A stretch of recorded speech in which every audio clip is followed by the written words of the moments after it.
My wife handed me the phone and said, "Your dad's on the phone, something serious." And I'll never forget, he said, they found Molly dead outside of her car on a gravel road. She found somebody that she thought loved her unconditionally, but this guy was the ultimate con artist. If I could go back, I would have done everything in my power to keep her away from him.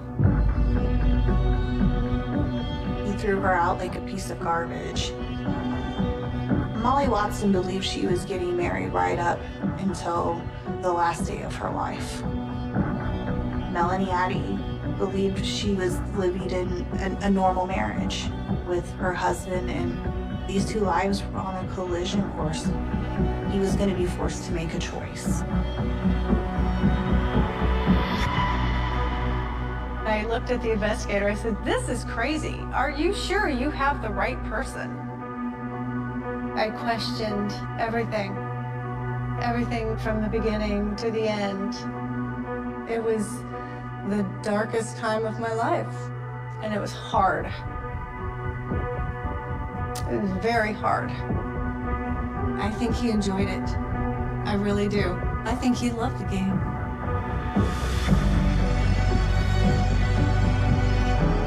Knowing everything that went on, I feel disgusted about it. I just don't think anybody would see, like, their dad that they grew up with and had loved would do something like this. Do you think you'll ever forgive your dad for what he's done?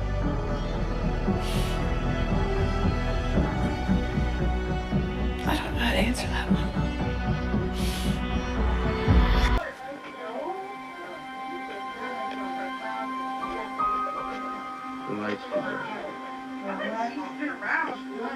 There's birthday girl. Birthday to you.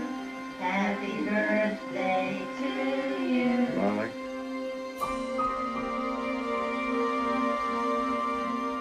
I miss her dearly. Molly's very special.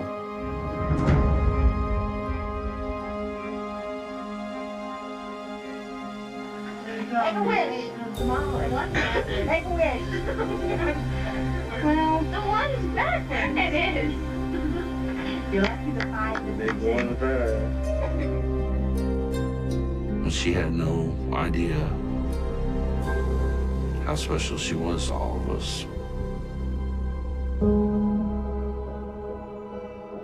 What I loved the most about Molly was the fact that she was just a genuine person.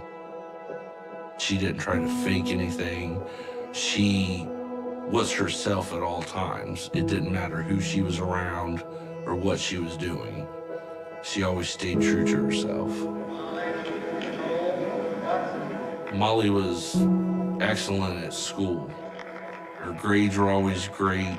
Molly went to school for computers, and then she wanted to go back for teaching. And she got that degree, and then she was trying to get her PhD in psychology. But she was too trusting in people. She was very naive and just loving, and people would take advantage of it. I am what was formerly known as Asperger's syndrome. So, if I seem awkward in the videos, now you know why. Being her brother, I felt like I needed to protect her.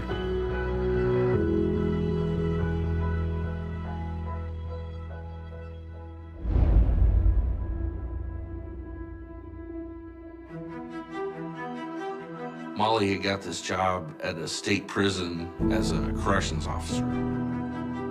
I didn't think it was a good fit for Molly because physically she was very, very short.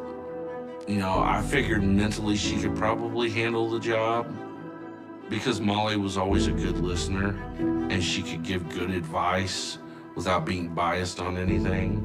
And she just genuinely liked helping people. But me and my family had no idea how somebody with Molly's stature could control, some of these, and there's some violent inmates at this prison that, it was always a worry of ours. Something could happen. But then again, I'm biased because I am her brother, always her protector. I found out from my mom and dad that Molly had started dating a coworker from the prison. Molly would tell me things like they were very much in love. He'd either gotten divorced or was in the process of getting a divorce. And that, once his divorce was final, they were gonna be happy together.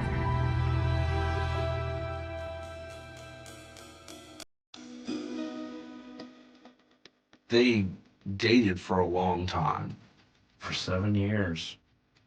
In 2018, when she told me they were gonna get married, Molly was over the moon with him. Like, she was very excited. Molly proposed to him. She was excited about it. She wanted to finally have the love of her life, spend the rest of her life with one person.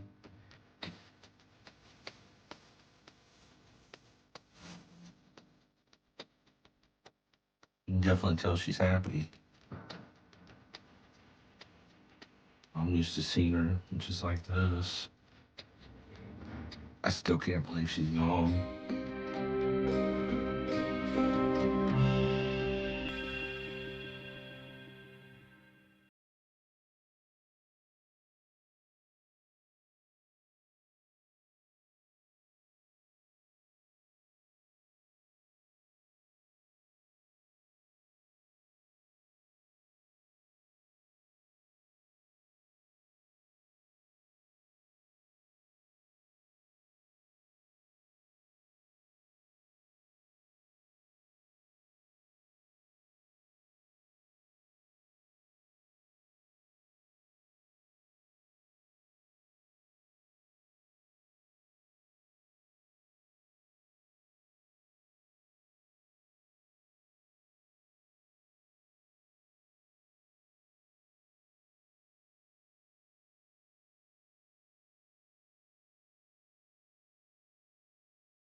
Documentation that identified Molly Watson.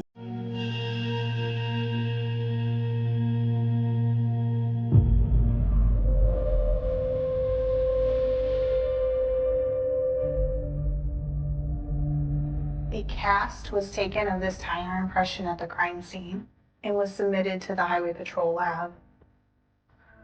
Law enforcement also observed something in the roadway. They stopped and they collected it. It turned out to be a white t-shirt. It was packaged as evidence in case it was relevant to this case because of its proximity to the crime scene.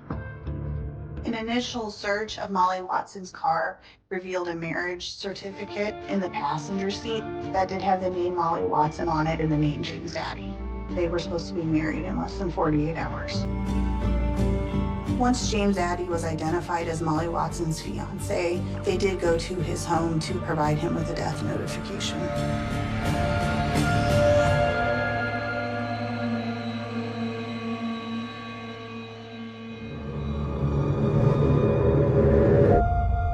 I woke up about 2 in the morning. I noticed police car lights in the driveway. And Jim actually met them at the door. They walked in, there was about 4 of them. And I was standing at the end of the hall and I said, "What's going on?" And everyone looked at me like they didn't know who I was or why I was there. One guy asked me, he said, "Who are you?" And I said, "I'm his wife."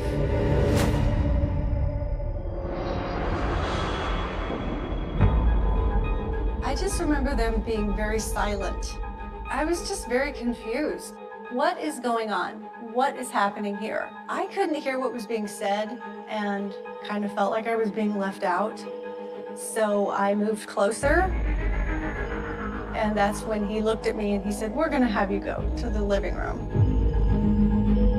And he sat down and he said, "Well, we're just investigating. We found someone dead." And I thought, well, this is probably related to Jim's work. He was a corrections officer.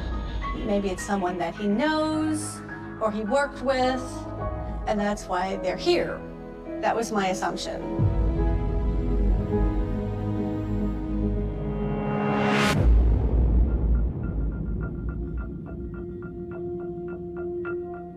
They asked me, do you know Molly Watson? And I said, no, I don't know who that is. And I was like, I still don't know what's going on. They didn't tell me what was happening until he was taken out of the house. They took him, put him in the truck, and then they told me who she was and how she was connected with my husband. They told me they were engaged and they were supposed to be married. And I looked at the investigator, I said, this is crazy. Are you sure you have the right person? And he said, oh yes, we have the right person.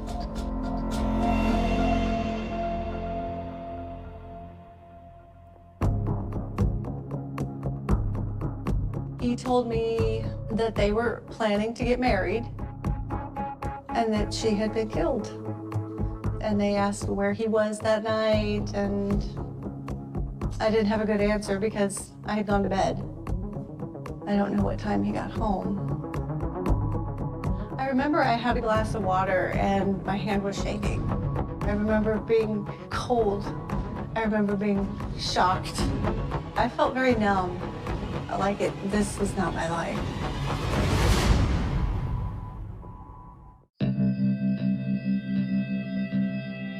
It was about 3 o'clock in the morning, and my wife came in and woke me up and handed me the phone and said, your dad's on the phone, something serious. And I'll never forget my dad, he said, Timmy, he says, the highway patrol just left the house. You could hear the sorrow in the voice. And he goes, they found Molly dead outside of her car on a gravel road. I remember my blood pressure shot up and just kind of being lightheaded. My first thought was maybe she was stressed out from the wedding and she committed suicide. And then I knew in my head, I'm like, that's not something she would do. Then the suspicions come about, hey, you think James may have had something to do with this? Because, 9 times out of 10, it's the husband or boyfriend that they first go talk to.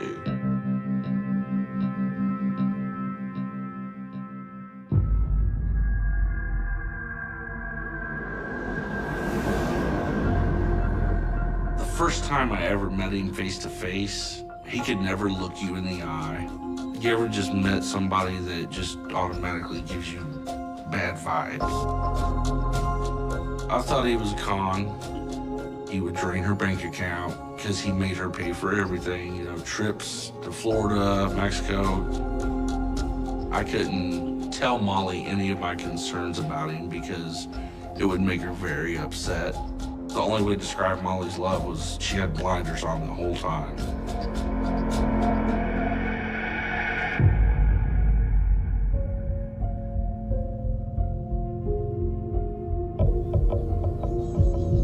The divorce story didn't add up to me because I know on Missouri CaseNet you can look up court cases of divorce, and when you looked up his name, none of them showed up.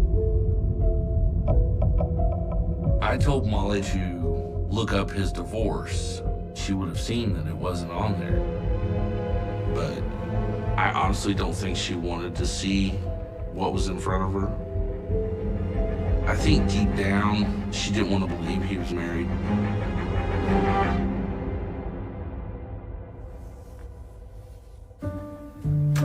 This is a picture of my dad and I when I was in elementary school at a daddy-daughter date night thing that the school was holding.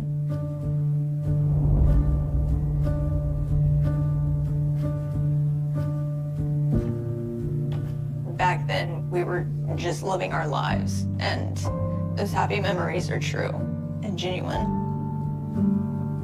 He was a really good dad to me. We were really close.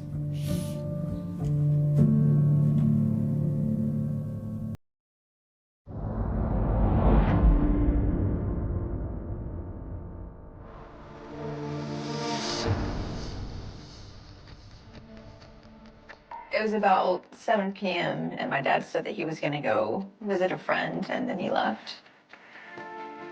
Mom had gone to bed.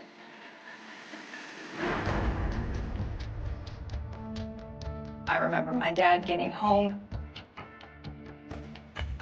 He walked into the living room where I was and he asked me, "Hey, what are you still doing up?" And I said, "Just turning in homework." And then he walked out. Nothing really seemed out of the ordinary about my dad. He just seemed normal to me. After I finished all my homework and stuff, I told him I'm going to bed. And he hugged me and kissed me on the forehead and said, "I love you." And that was the last time I saw my dad.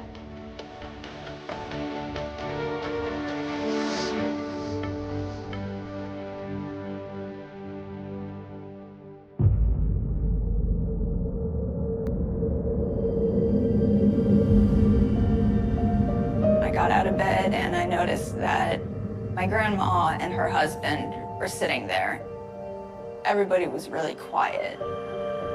And I remember Mom saying quietly, I don't think she wanted me to hear her say this, but I heard her say, "How am I gonna tell her?"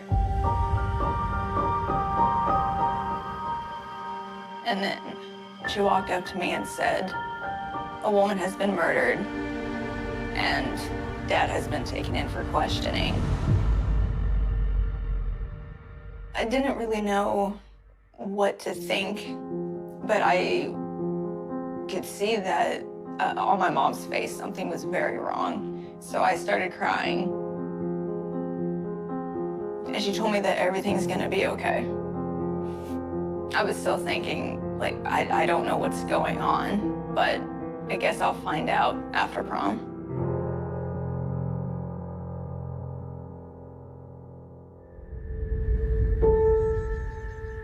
I didn't tell Emma about the affair.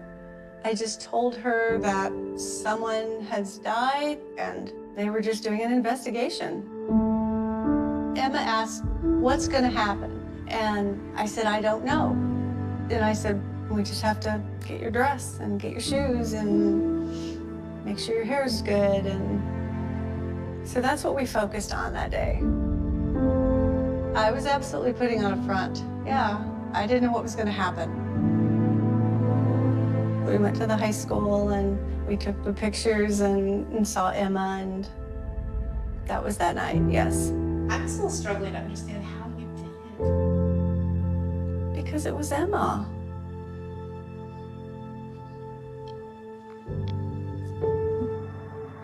And she deserved a good time.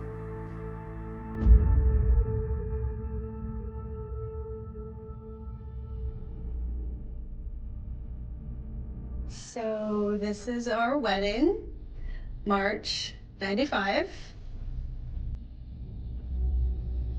We look very happy, don't we?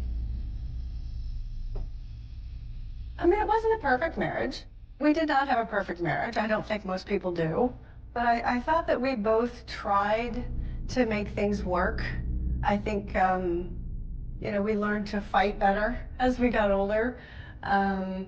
We learned to let things go as we got older. We did much more fighting at the beginning of our marriage than we did at the end. We mostly fought about money. He would use the credit cards, and I didn't know what the purchases were or what they were for. And he would give an explanation like, "Oh, they had to fix something on the cars or buy something for the house." And, I don't know car parts. I don't know, something very small could still be very expensive, and I wouldn't recognize that. So he could tell me something and, okay, all right, well, maybe that's right. I don't know. We all drove old cars, so maybe he was spending money on cars. I don't know. I just told myself, you know what, we have different spending habits. And, he wants more stuff than I do. I have different priorities. I wanted to save my money for traveling, and he wanted to buy stuff and things. And, you do learn to let things go. And I feel like he let things go for my sake. So we were really, I thought, very connected in that way, that we had been together for a long time and we were just working together to make it work. We were married 23 years. How did this happen? Why did this happen? He was home every night. If I missed something, I don't know what it was. We got along well.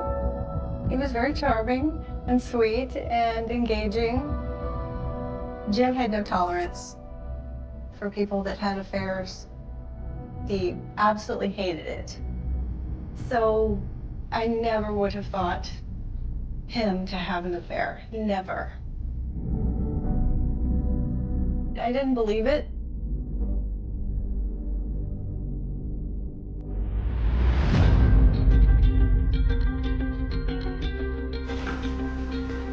I wanted to search the garage and the loft area because I knew that's where his things were, and I knew if there was any evidence that that's where it would be. I just kind of looked around the garage and saw a bunch of tools that didn't mean anything to me, so I walked upstairs to the loft. And I saw boxes with Molly Watson's name on them on the side. I opened the boxes. There were mostly just household stuff, kitchen stuff, just a lot of boxes of her things. From what I can piece together, she was planning to move into my house after they were married. Is really the only thing I can come up with. Then I found a locked chest. And that's when I found the photo album of him at Disney World with Molly. He told me he was going to go to Florida for sniper training, specifically for his job. But he was not doing training in Florida. He was on a vacation with his girlfriend. I was very angry in that moment. I knew in an instant that everything was different. I knew it was not going back. There was no way. This was the end for him and for us.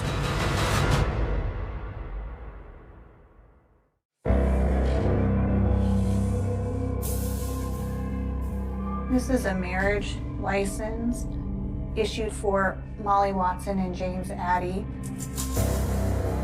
You do not have to prove that you're divorced to be issued a marriage license, but he did sign an under oath statement indicating that he was divorced and that he was eligible to be married. James Addy was living a double life, but Mr. Addy's position was that he was not the person that had killed Molly Watson.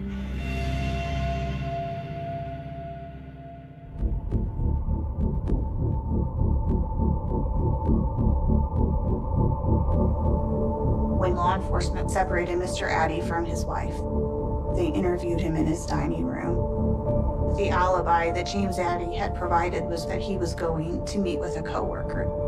He left his home at 7 p.m. He got back home at 8:30 p.m. and that he had talked to Molly once he got back home. He did show investigators a 22-minute phone call between himself and Molly Watson. And that was the last phone call that she had with anyone.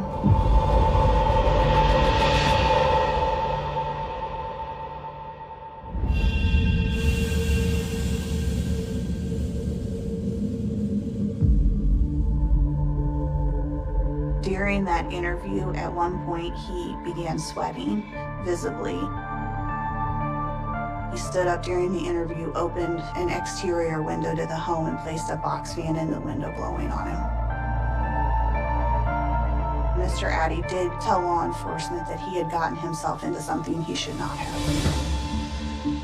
In Mr. Addy's garage, they located a late model Mercury Sable. They were able to observe the tires on that car, and they appeared consistent with the tire impression that they had seen at the crime scene. The tires were seized off of his car and submitted to the lab. A judge determined there was sufficient evidence to issue an arrest warrant. The investigation continued beyond his arrest.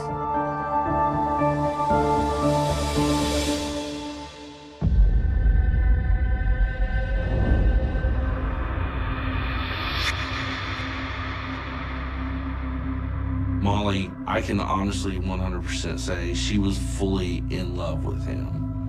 I mean, just, smitten with love for him. And when Molly falls in love, she falls hard. I would try to bring up something's not adding up with this guy, and she didn't want to hear it. She wanted me at first to be in the wedding party as like a groomsman, and I flat out told her no. She found somebody that she thought loved her unconditionally. If I could go back, I would have done everything in my power to keep her away from him. I think that's the biggest regret I have.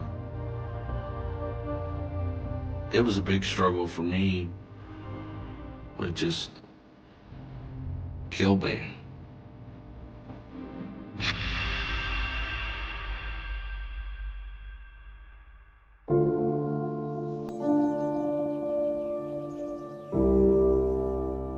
I questioned everything about my marriage from the beginning to the end.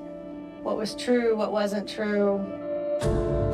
One time, Jim got a phone call from a friend, and he said, well, no, of course I can't go. I'm married.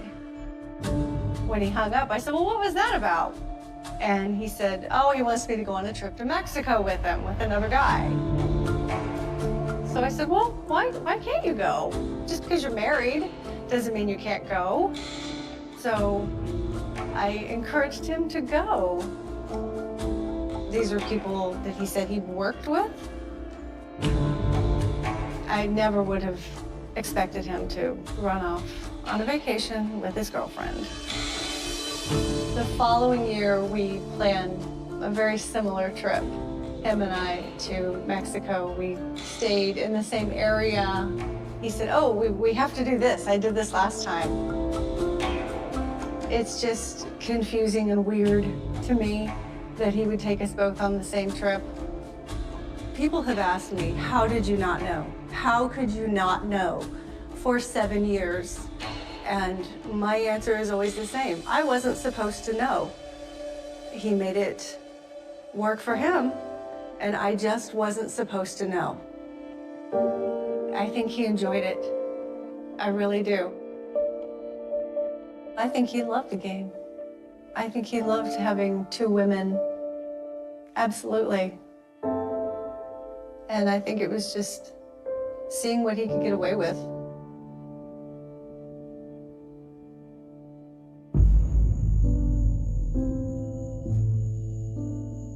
After prom, I was still kind of thinking about what was going on because I still was in the dark about everything. And my friend said, I'm gonna show you something and I don't think you're gonna be very happy about it. And then she showed me the article that someone had shared on Facebook that she saw. And she showed me, and that's how I found out what had happened. That my dad was having an affair, and he killed the woman he was having an affair with. She gave me a hug and told me everything's gonna be okay.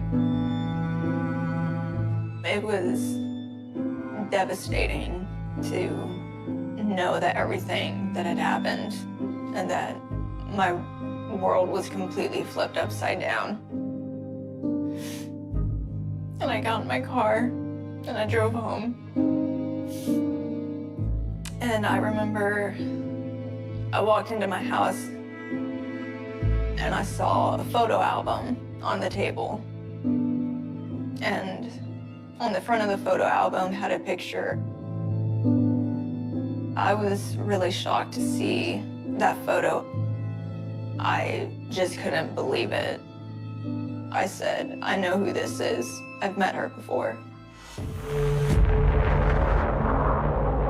My friend and I were going to this Comic-Con thing, and I told my dad that I needed a costume made. And he said that he knew somebody who did that kind of thing. We drove out to her house. My dad introduced me to Molly Watson that day. There was nothing odd about it. She was really sweet. On the way back home, my dad told me, she seems to really like you, and I replied back, yeah, she's a really nice person. I really like her too.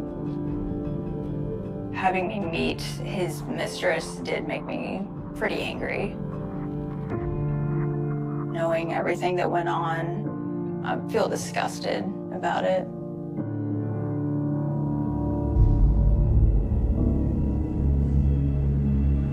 Molly Watson was shot with the gun pressed to the back of her scalp. The bullet that was recovered during Molly Watson's autopsy was mangled and damaged, and so it was not able to be used to identify the murder weapon.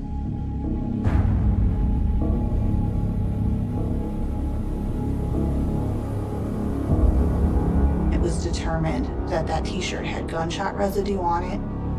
They circled areas where they tested positive for the presence of blood. And then there are some markings indicating where that DNA was consistent with Molly Watson's DNA.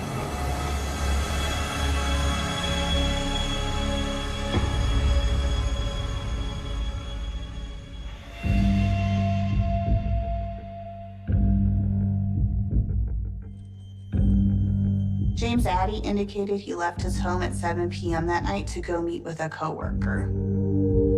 However, the coworker indicated that he had not had any plans to meet with James Addy and that he and James Addy were not even close enough to have each other's cellular telephone numbers. And his daughter, Emma, said that she was up doing homework and that James Addy did not get home until 10 p.m.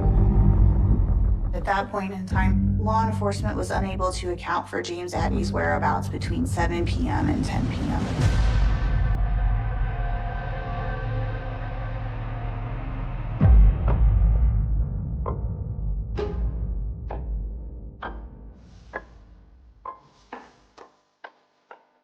I had to identify this t-shirt to an investigator that came to the house.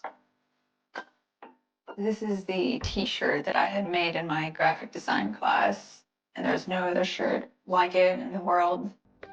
I made about 3 or 4 t-shirts, and I brought them home, and I gave them to my dad, and he was just gonna use them as rags in the garage. And then it turns out one of those t-shirts had Molly's blood on it. I just don't think anybody would see, like, their dad that they grew up with and had loved would do something like this.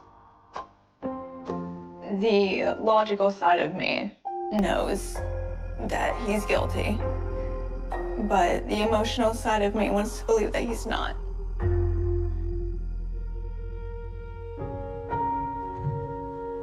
James lied to Molly, he lied to Melanie, he lied to his kids. His whole life was a lie. 2 days before the wedding, Molly came to me and she was talking about the wedding. She said, you know, I don't know if it's gonna be put off a little bit or not. And she said, well, his wife was in a car wreck. She's on life support and they're going back and forth on pulling the plug on her. And then a couple of days later, she got a hold of me and said, you know, hey, they pulled the plug on her, you know, she passed away.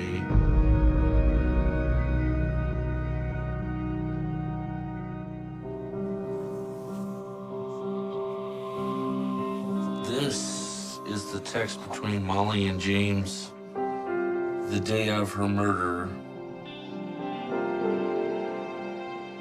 James, the funeral is tomorrow. I love you. Molly, I'm sorry, sweetness. I love you so, so much. James, my nerves are shot. I'm getting ready to head to the airport to pick people up for the funeral. The funeral they're discussing in this is Melanie's funeral. And it turns out she's very much alive. This guy was the ultimate con artist, that's for sure. It's just he wasn't smart to keep the con going.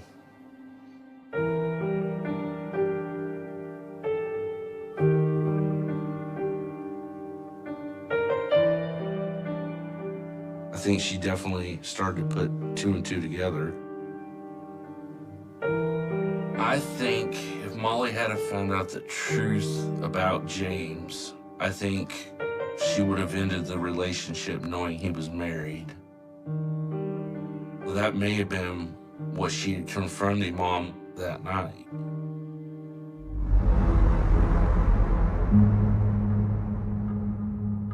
You can only lie your way out of so many situations. And this was just as big a lie as could be. I'm obviously not dead.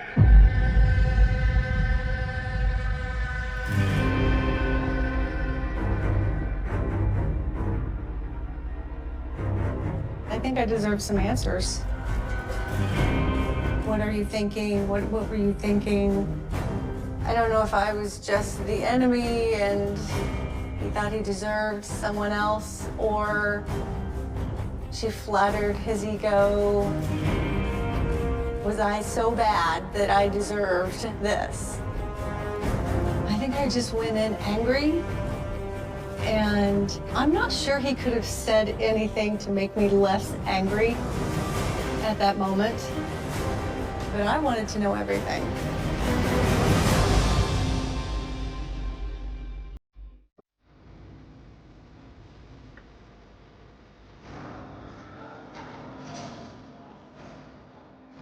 It was very hard. It was very hard to know what to do and how to feel, because I felt bad for him. I felt very bad for him. But if he was willing to do away with her to fix the problem, then would he have done that to me? Why did he think this would work? He didn't have any clear answers. I just asked him, why would he do this to us? He admitted he'd had an affair. And he was sorry. He apologized, and he said, I didn't know we had such a perfect life. He said he did not kill her. I didn't really expect him to tell me the truth. I think at that point I had already known that he was guilty. I said, well, I think they're going to get you for this.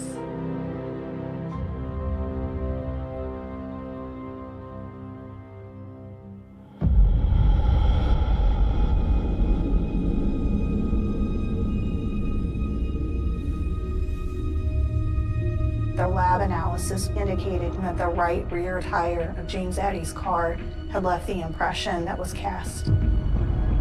That placed James Addy's car at the crime scene. As well, there were 2 witnesses who had been held in the Monroe County Jail at the time that Mr. Addy was placed in jail. Mr. Addy indicated to them that he had put someone face down in a ditch.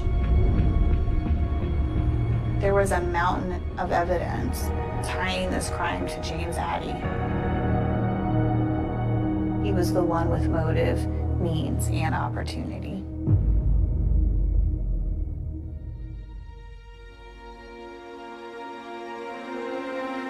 James Addy was living this double life with Melanie and Molly. Molly Watson believed she was getting married right up until the last day of her life. Melanie Addy believed she was living in a normal marriage with her husband, and these 2 lives were on a collision course. He was going to be forced to make a choice. He didn't choose Molly Watson.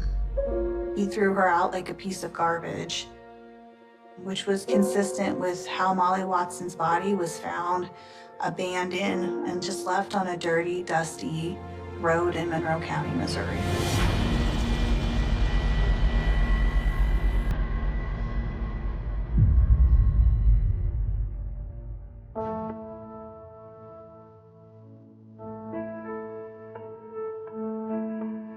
Testifying against my dad was the hardest thing I've ever had to do in my entire life. I knew that if I looked at him while I was on the stand, I was gonna cry. So after I got off the stand, I looked at him. He was crying.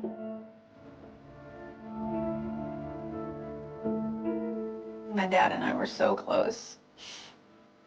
And I had never thought that he would do something like that to risk leaving his family. He already had a family at home, so I don't know why he would need anything else. I thought Dad had loved all of us. I thought he loved the life he had. I don't know why he would risk it all.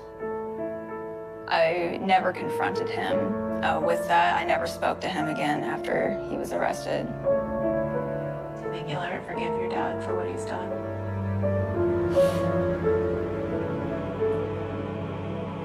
I don't know how to answer that one.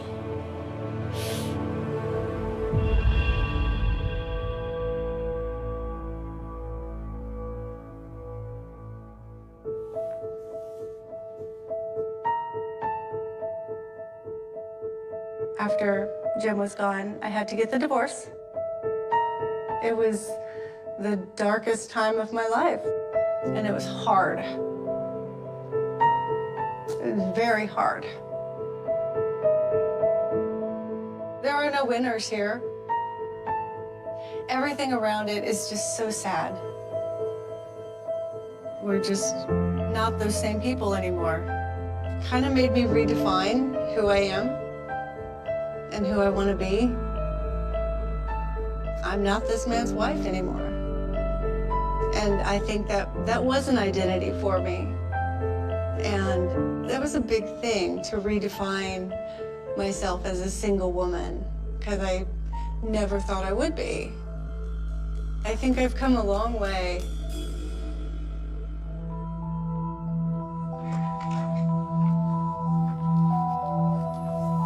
When Molly died, it set my mom over the edge mentally.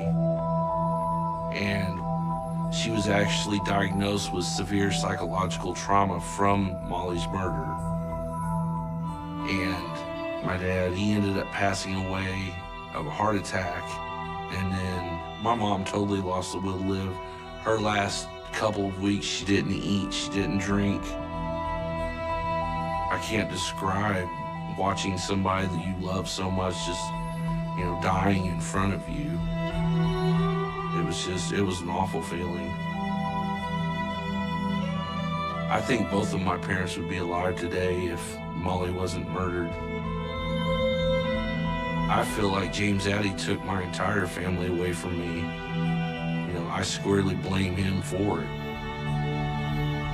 James had 10 different ways to end a relationship. You know, he chose to murder her.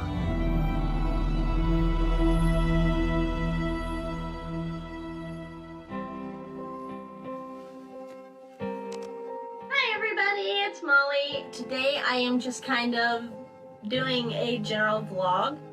I figured I would just kind of give a little bit of background on me so you kind of get to know me.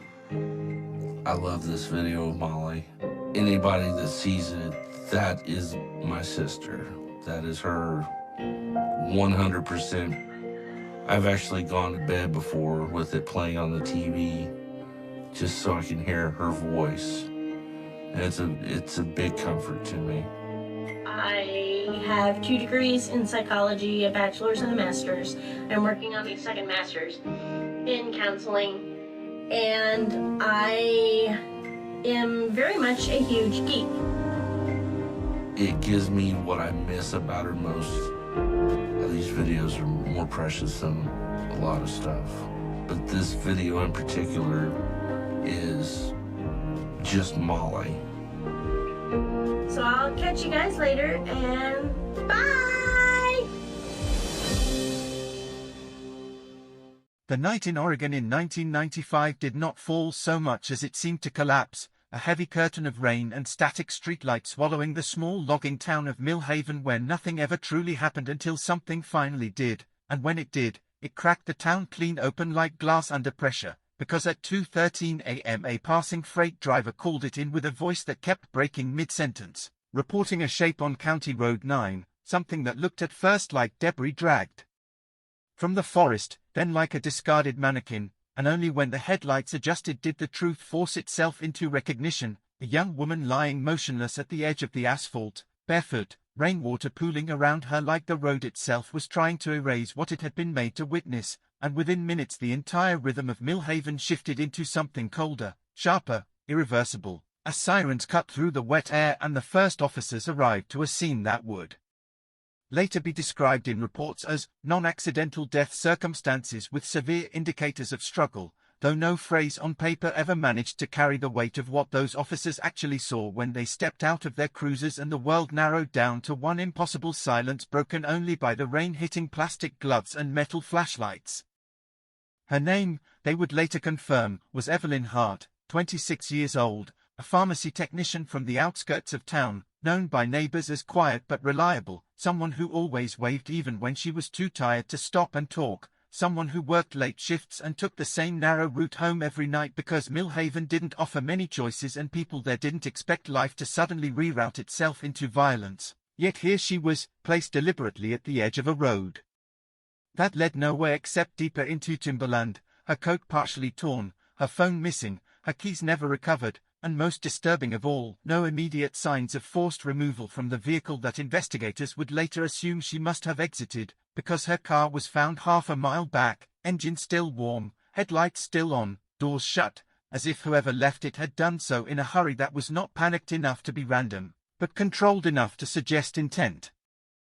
The first responding deputy, a man named Carson Hale, would later describe a detail that never made it into the official summary but stayed with him for years: the way the rain seemed to fall differently around her body, as if even weather hesitated before touching her, and when backup arrived the scene became a grid of white gloves, yellow tape, and procedural voices trying to impose order over something that refused to be ordered, because there were no skid marks consistent with a collision, no broken branches indicating a chase from the woods, no footprints clear enough to trace in the saturated soil, only faint disturbances near the shoulder of the road that could have been anything or nothing at all depending on how much certainty an investigator was willing to manufacture under pressure.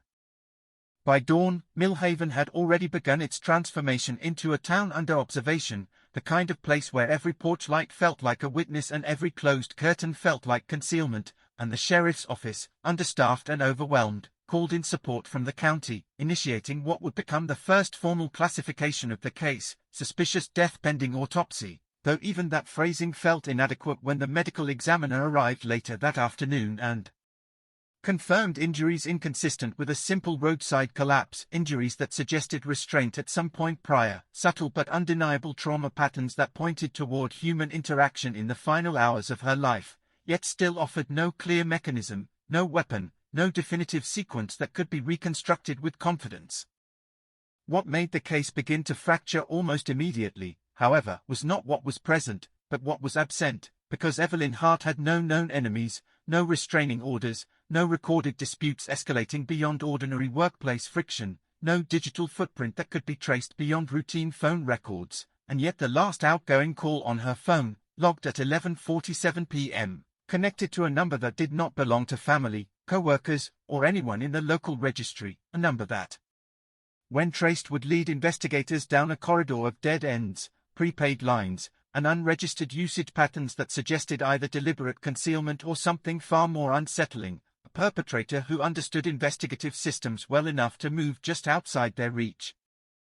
And still, the most disturbing element lingered at the edge of early reports, a detail initially dismissed as error until it reappeared in a second witness statement taken 2 days later from a truck stop attendant who claimed that sometime shortly after midnight, before the discovery, he had seen a dark sedan parked off County Road 9 with its lights off, engine idling, positioned in a way that did not face the road or the forest but somewhere between both, as if it were waiting for a decision to be made, and when pressed for details he described something else that made investigators pause, a figure standing outside the vehicle in the rain, not moving, not searching, simply standing, and then gone by the time he looked again, leaving behind only the faint impression that something had already concluded long before the body was ever found. By the time the first wave of media arrived, the case had already begun to solidify into something it would remain for decades, a cold case defined not by lack of evidence alone, but by the unsettling sense that the evidence was never meant to be found in the first place, and as tape-recorded interviews stacked up and maps of Millhaven were covered in pins and question marks, one truth began to emerge with quiet persistence beneath all official language and procedural restraint, that Evelyn Hart's final hours were not chaotic, not accidental, not random, but arranged with a precision that suggested someone had planned not just her death, but the entire absence of clarity that would follow it, and in that realization the investigation took its first irreversible step into a darkness it would spend years trying, and failing, to illuminate. The morning after the discovery, Millhaven did not wake up so much as it surfaced into a different reality, one where every familiar structure suddenly felt temporary, fragile, as if the town had been quietly reassigned into a case file stamped with urgency and uncertainty, and the courthouse parking lot filled with unmarked vehicles carrying men and women who spoke in clipped sentences and carried notebooks like shields, because by then Evelyn Hart was no longer just a name attached to a body. Found on County Road 9, she was a coordinate in a widening investigation that was already beginning to resist explanation. Detective Alan Mercer arrived from the County Homicide Unit just after 9 a.m., rain still falling in thin, persistent sheets that turned every surface into a reflective smear of grey light, and the first thing he did was not look at the body, not review the initial reports, but stand at the exact point where the victim had been found and stare down the road in both directions as if trying to understand what kind of logic would place a human life at that specific intersection of isolation and exposure, because County Road 9 was not a place people ended up by accident, it was a place they were taken to, or a place they were chosen for, and Mercer had spent enough years in violent death investigations to recognize when geography itself was behaving like a participant. The autopsy report, when it came later that day, introduced language that tightened the atmosphere further, contusions consistent with restraint, trace fibers not yet identified, and a pattern of injury that suggested controlled force rather than chaotic struggle, which immediately eliminated several early assumptions about random roadside violence, and forced the investigation into something more deliberate, more contained, but still maddeningly incomplete, because nothing pointed clearly to motive, and nothing pointed clearly to perpetrator, only to intent. At Evelyn Hart's apartment, investigators found a life that did not match the violence of her death. A small space organized with quiet discipline, unpaid utility bills stacked neatly on the counter, a calendar marked with work shifts, a second-hand radio still tuned to a local station that had been playing late-night call-in programs on the night she disappeared into the timeline that now mattered most, and in the kitchen a half-finished mug of tea that had long since gone cold, suggesting interruption rather than departure, a moment paused mid-action that had never resumed. What changed the direction of the case, however, was not inside the apartment, but inside a single recovered data sheet from her workplace pharmacy, where a supervisor confirmed that Evelyn had stayed later than scheduled that night, closing alone after a co-worker called in sick, and surveillance logs confirmed she exited the building at 11:38 p.m., carrying her bag, locking the door behind her in a routine motion captured by a grainy black and white camera that would later become one of the most analyzed images in the entire investigation, not because it showed something dramatic, but because it showed nothing unusual, no hesitation, no sign of awareness that the night would not behave like any other night. At 11:47 p.m., the phone record placed her in a brief outgoing call, and at 11:52 p.m., her vehicle was picked up by a roadside sensor heading northbound, a direction that did not align with her home route, a deviation that raised immediate questions investigators would spend weeks trying to answer, because nothing in her routine suggested she would willingly travel toward County Road 9 unless she was following instruction, persuasion, or something far more difficult to categorize. The truck stop attendant's statement was revisited under formal interview conditions, and this time his description of the dark sedan gained sharper edges, a vehicle he believed to be mid-sized, possibly late model, with no visible markings, parked in a way that suggested anticipation rather than breakdown, and when shown a series of stock images he hesitated at one in particular, the dark grey sedan with tinted windows, though he refused to commit to certainty, a hesitation that would later frustrate investigators more than a definitive identification ever could. Meanwhile, forensic analysis of the roadway began producing its own contradictions, because soil displacement patterns near the shoulder suggested at least 2 points of contact, possibly more than one individual present at different times, yet tire impressions were inconsistent, partially obscured by weather conditions that should have erased them entirely if they were as faint as they appeared. And this inconsistency introduced the first unsettling possibility that someone had staged or manipulated the scene after the fact, though the timing of such action remained unclear. Detective Mercer convened the first formal briefing in a temporary operations room set up inside the county office, maps pinned across walls, photographs laid out in chronological order, and every detail presented with the uneasy awareness that they were constructing a narrative inside a vacuum, because despite the accumulation of data, there was still no suspect, no confirmed witness willing to go beyond partial observation, and no forensic signature strong enough to anchor the case to a single direction. And yet, beneath the procedural language, a pattern began to emerge that could not yet be named but was already being felt, a sense that Evelyn Hart's death was not an endpoint but a controlled moment inside a larger sequence, as if someone had engineered not just her disappearance from life, but her disappearance from interpretability. And in that realization the investigation began to shift from searching for what happened to searching for how many times something like this might have already been arranged and never noticed. By the third day, the rain over Millhaven had not stopped so much as it had become permanent, a thin metallic curtain that turned every investigation scene into something half-erased, and Detective Mercer began to notice a pattern that had nothing to do with evidence but everything to do with atmosphere. Because every location tied to Evelyn Hart seemed deliberately ordinary on its surface, yet arranged in a way that made ordinary feel staged, like someone had carefully removed all dramatic edges and left only the quiet shell of a life interrupted mid-breath. At the pharmacy, he replayed the surveillance footage again and again, not because it revealed anything new, but because it refused to reveal anything wrong. Evelyn stepping into frame at 11:38 p.m., locking the door, adjusting her back strap, pausing for less than a second as if listening to something that wasn't audible on camera, then walking out into the parking lot where the camera lost her to darkness, and Mercer found himself focusing on that pause, that fractional hesitation, because in cases like this, it was never the obvious movement that mattered, it was the almost movements, the decisions that were nearly made but not recorded anywhere else. At the county lab, trace evidence results began to trickle in, each one more frustrating than the last. Fibers from Evelyn's coat matched common synthetic blends found in retail circulation across 3 states, soil particles consistent with the roadside but not exclusive to it, and a faint chemical residue on her sleeve that suggested exposure to cleaning agents or industrial solvents, but nothing specific enough to anchor a location, nothing unique enough to point toward a single origin, as if the entire case had been washed in intentional generality. What unsettled the forensic team most was the absence of defensive marks that would typically appear in a struggle severe enough to produce her injuries, suggesting either restraint under controlled conditions or compliance under coercion that left no obvious surface violence, and that distinction mattered deeply in the early reconstruction discussions, because it shifted the narrative away from random assault and towards something far more structured, something that required planning, familiarity, and timing.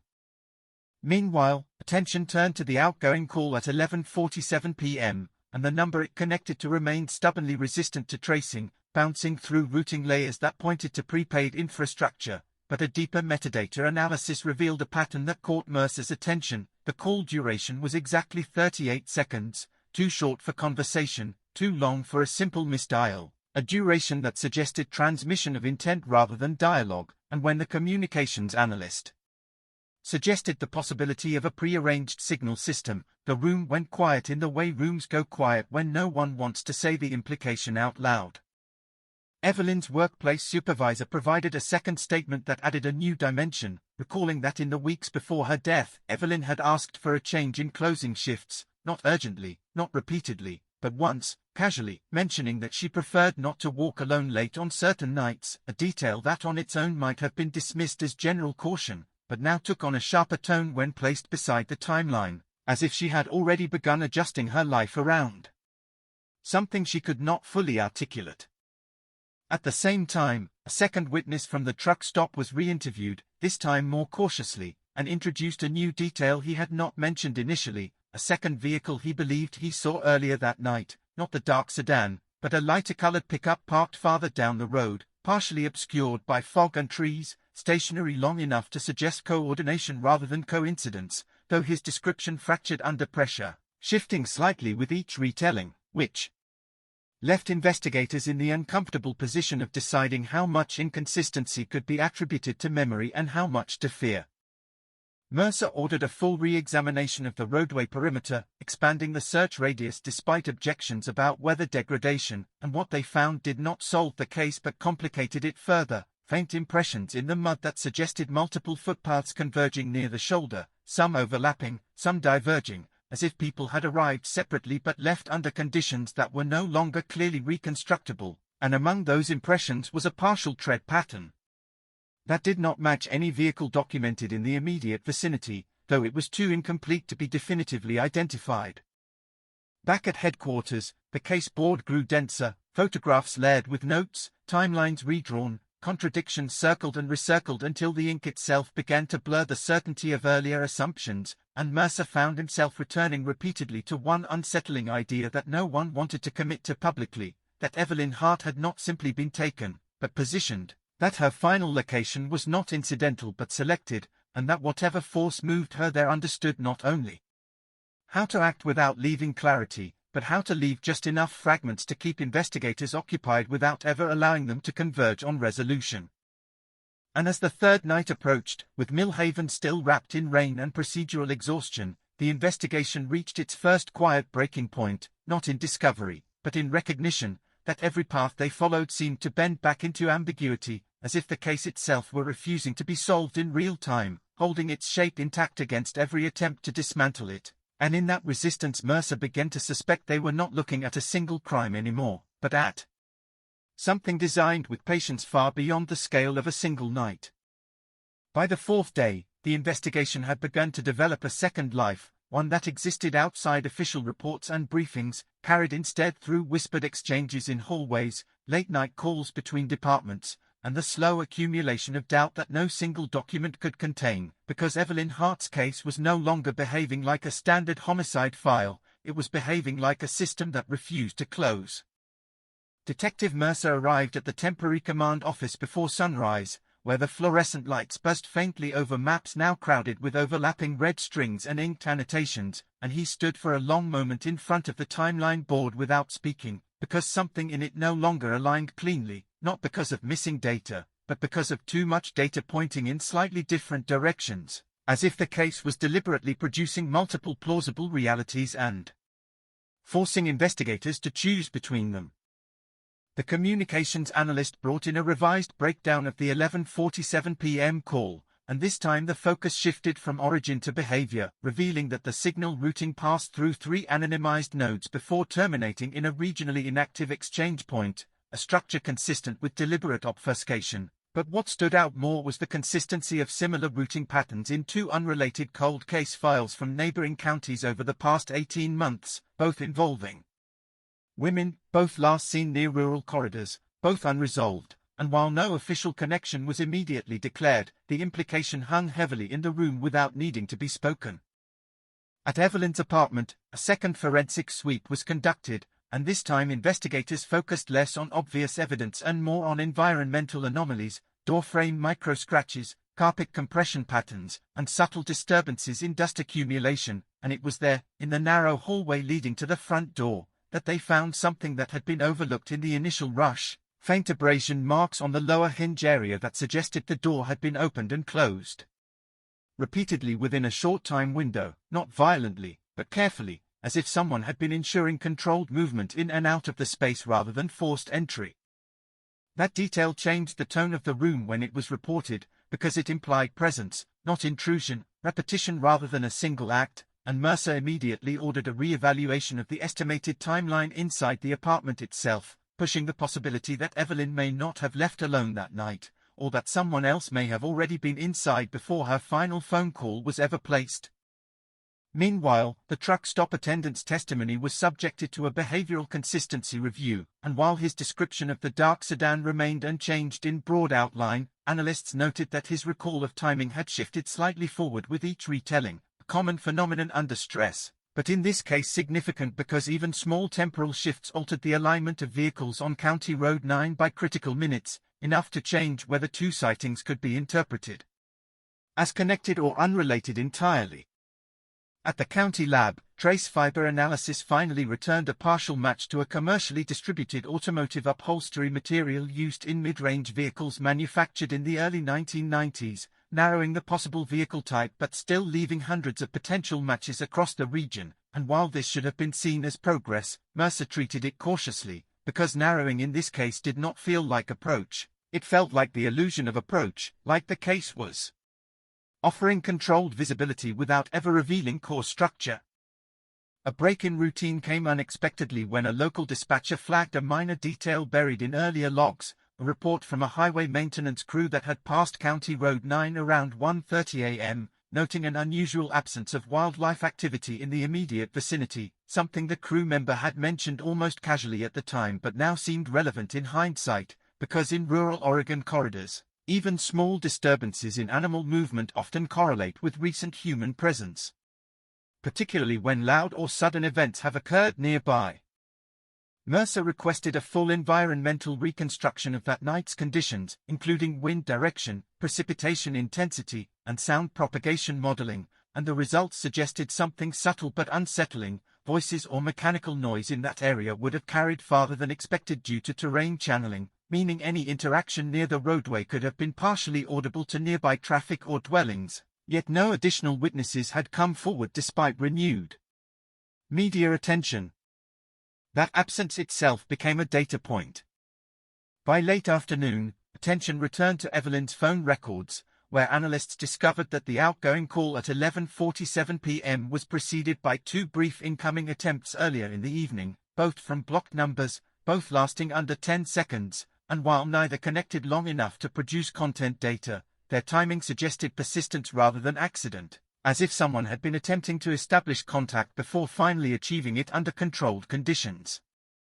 The briefing that followed was tense, not because new evidence had solved anything, but because it had begun to suggest coordination across multiple unknown actors or at minimum a structured interaction between Evelyn and an external party that investigators had not yet identified, and Mercer, for the first time, articulated a concern that had been forming silently in his mind since the second day, that they were possibly dealing with a case where the victim's movements were partially self-directed under influence, coercion, or instruction that left no traditional forensic signature. As night fell again over Millhaven, the rain finally softened into mist, and the town lights blurred into diffuse halos that made distance feel uncertain, and in the command office Mercer stood alone for several minutes staring at the evolving timeline, now dense with contradictions that refused to resolve into a single narrative, and in that moment he understood something that would shape the entire direction of the investigation moving forward, that the case was not hiding a single truth waiting to be uncovered, but potentially multiple truths layered over each other in a way that made any linear explanation insufficient from the start. By the fifth day, Millhaven had begun to treat silence as its default language, conversations lowered in volume at the diner, curtains drawn earlier than usual, vehicles taking longer routes that avoided County Road 9 entirely, as if proximity alone carried contamination, and inside that growing atmosphere of avoidance, Evelyn Hart's case stopped being an isolated incident and started behaving like a pressure point spreading through every social edge of the town. Detective Mercer received a sealed transfer of records from a neighboring jurisdiction that morning, delivered without ceremony, just a manila folder placed on his desk with no explanation beyond a handwritten note referencing similar pattern review requested, and inside were two case summaries from the previous year, both unresolved, both involving women in their 20s, both last seen driving alone on rural routes outside small communities, and while the details were not identical, the Structural echoes were difficult to ignore: late-night disappearances, vehicles found intact or minimally disturbed, and investigative dead ends defined less by lack of effort and more by lack of direction.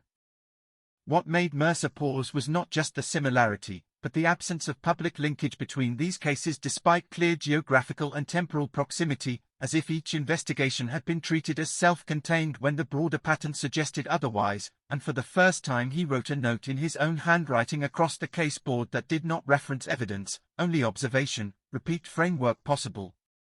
At Evelyn's pharmacy workplace, the internal review of staff schedules revealed something initially overlooked: pattern in shift swaps that placed Evelyn alone more often than statistically expected over the last 6 weeks of her life, not due to assignment but due to voluntary changes, always initiated by others, always accepted without protest, and when supervisors were asked to clarify, they described her as cooperative, easygoing, someone who did not challenge requests even when they inconvenienced her, a trait that now took on a different weight in hindsight. Meanwhile, forensic reanalysis of her phone metadata produced a subtle but significant anomaly: a brief background data ping recorded approximately 7 minutes before the outgoing call at 11:47 p.m., indicating the device had been in proximity to another active signal source, though too brief and weak to identify, and the analyst describing it hesitated before labeling it possible close-range device interaction, a phrase that Mercer immediately circled, because it implied physical proximity between Evelyn and an unknown device just before the call that would define the final confirmed contact of her life.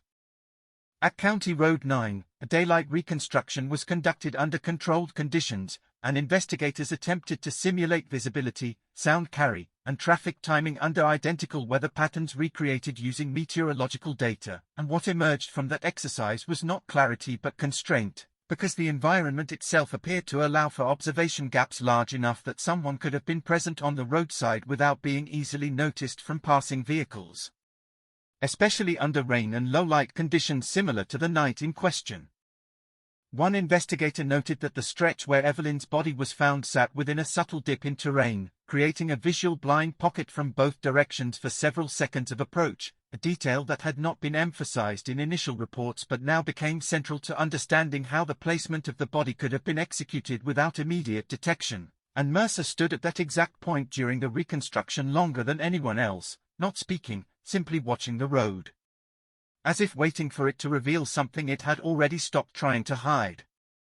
Later that afternoon, a renewed canvass of the surrounding area brought in a new witness statement from a retired logger who lived near the forest edge, who recalled hearing an engine sound around midnight that night, not continuous traffic noise but a sustained idle followed by a sharp acceleration away from the direction of County Road 9, and while he could not confirm vehicle type, he described the sound as too steady to be a truck, too quiet to be old, a description that added another layer to the already expanding uncertainty surrounding vehicle involvement.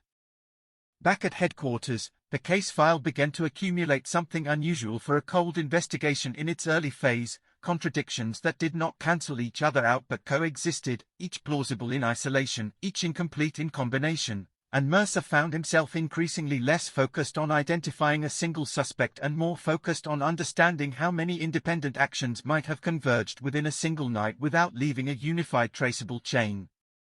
That evening, a behavioral analyst brought in by the county delivered a preliminary assessment that avoided naming conclusions but introduced a critical framing shift, suggesting that Evelyn's last known movements may reflect a guided compliance trajectory, a term used cautiously to describe scenarios where victims are influenced through staged familiarity or repeated contact patterns rather than overt force. And while the terminology was not definitive, it reframed the outgoing call, the vehicle movement, and the timing of her departure into a potentially coordinated sequence rather than isolated events.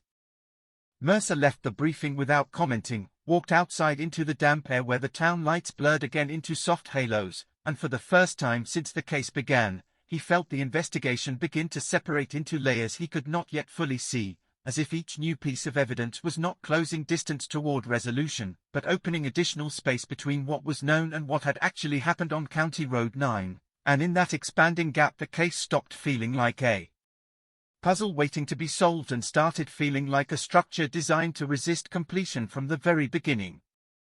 By the 6th day, the investigation had stopped feeling like it was moving forward in time and started feeling like it was circling something immovable, something that stayed fixed at the center of every report, every map, every reconstructed timeline, and Millhaven itself seemed to mirror that shift. The same streets, the same storefronts, the same rain, but now all of it carrying an undercurrent of observation, as if the town had become aware it was being studied. Detective Mercer arrived to find the case board rearranged overnight, not by intent, but by necessity, as new data forced old assumptions into conflict, and the timeline of Evelyn Hart's final evening now stretched across multiple competing interpretations, each one internally consistent yet incompatible with the others, and that inconsistency was beginning to feel less like error and more like design, as if the sequence of events had been engineered to allow more than one plausible reading, without allowing any single one to fully dominate. The communications team returned with a deeper trace analysis of the 11:47 p.m. call, and this time they identified a pattern of micro-routing delays consistent with signal masking technology, not advanced military-grade systems, but consumer-level obfuscation methods often used in illicit communications networks, and what concerned them most was not the existence of masking itself, but its timing, because the system appeared to activate only during the brief window of Evelyn's final outgoing call, as if it had been triggered rather than continuously operating. At the same time, a renewed search of County Road 9's extended perimeter uncovered a discarded object partially embedded in roadside brush, a small fabric fragment consistent with outerwear lining, though heavily degraded by weather exposure, and while initial testing could not conclusively match it to Evelyn's clothing, its location placed it within the probable convergence zone identified during the earlier reconstruction, adding another fragment to a pattern that still refused to align cleanly. Inside Evelyn's apartment, investigators conducted a third sweep focused entirely on entry and exit mechanics, and it was during this review that a subtle inconsistency emerged in the door lock cylinder, not a break or tampering, but a faint internal wear pattern suggesting repeated use of a key under non-standard angle pressure, a detail that implied familiarity with the entry mechanism beyond what would be expected from a single user over time, and while this alone was not evidence of intrusion, it complicated the assumption that Evelyn had been alone in control of her living space in the days leading up to her disappearance. Mercer requested a full background review of everyone who had access to her workplace schedule adjustments, but the list expanded quickly into dozens of names, co-workers, supervisors, administrative staff, and external contractors, none of whom stood out individually, yet collectively forming a network too broad to meaningfully narrow without introducing speculation. And for the first time he wrote a second note on the board that simply read, "Access not singular." Meanwhile, the truck stop attendant was contacted again, this time with enhanced audio reconstruction of the night's ambient conditions, and when played a simulated soundscape of rain, engine idle, and distant traffic matching County Road 9 at approximately midnight, he reacted visibly to a segment he had not previously emphasized, a low-frequency mechanical hum that he associated with the dark sedan, though he admitted uncertainty, describing it as something not quite right in the idle, a phrase that frustrated engineers but intrigued investigators, because it suggested perception of anomaly without technical understanding of its source.